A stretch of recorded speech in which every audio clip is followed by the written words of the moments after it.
Hello, Harmony Central. Editor-in-Chief Craig Anderson here on the last day of the Frankfurt Musik Messe, which is the one day the public can attend. And once again, there were plenty of highlights to cover, so let's begin. As promised yesterday, we'll start off with the Variax. It runs VST plugins, but that's where the similarity with computers ends. It's first and foremost a musical instrument for creating beat-oriented music, whether in the studio or live. It features gorgeous industrial design and has plenty of knobs and buttons for real-time interaction. It's expensive, several thousand euros, but it's noteworthy from both a technical and artistic standpoint. On the other hand, old-school beat fanatics will appreciate the work of XOX, who are using the same schematics and same transistors associated with Roland's famed TB303 to bring it back to life, and then some. But high-tech doesn't always come in large packages, as proven by Korg's mighty little Monotron.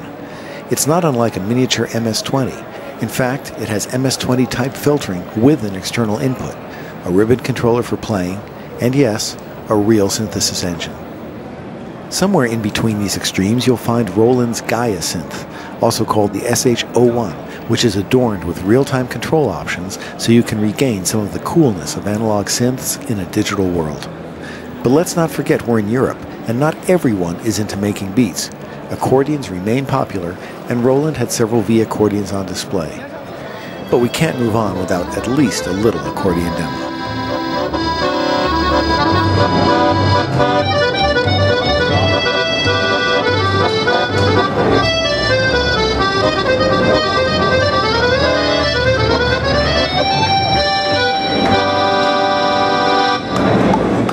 Portable recorders remain a hot product category, and Yamaha made it a little hotter with their Pocket Track W24, which is the latest in their compact Pocket Track series. But they weren't the only ones thinking small. ESI showed the tiny Record M, and Sanyo introduced the ICR XPS01M, whose name is bigger than the product itself. It's less than 10 millimeters thick, weighs only 46 grams, and is powered by Sanyo's Eneloop battery technology.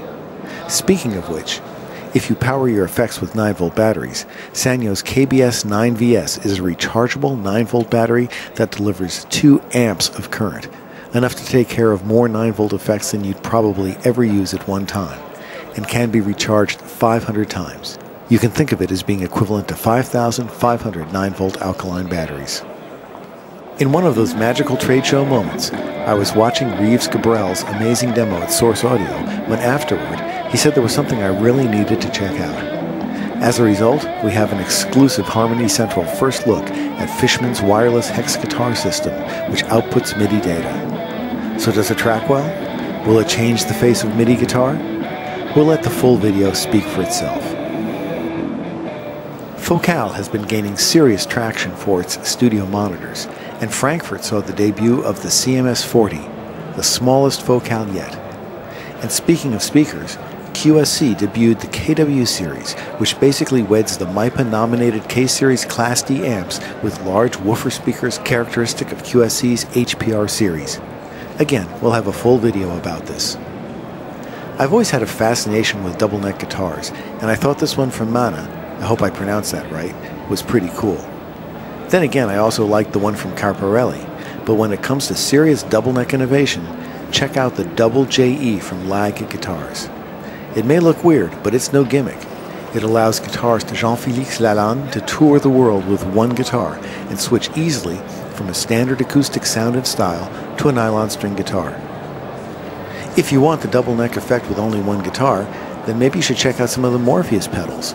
In addition to their drop tune, at this show they introduced one that can transpose your entire guitar up to 7 semitones in semitone steps. And while we're on the subject of guitars, the long-awaited second-generation Variax is out, featuring guitars from James Tyler. Finally, the guitar is up to the same level as the electronics. The new Variax also has a redesigned interface, more flexible transposition options, and the Line 6 Workbench software is now included with the guitar. There's so much more to cover, but I have to catch an early flight, so unfortunately it's time to wrap things up. Meanwhile, I can't think of a more appropriate way to close our Frankfurt highlight videos than with a hot DJ set, courtesy of the Pioneer booth. I hope you've enjoyed these highlight videos and that you'll stay tuned as we start producing individual product videos in the days ahead. Thanks for watching, and as always, thanks for your support. Goodbye from Frankfurt.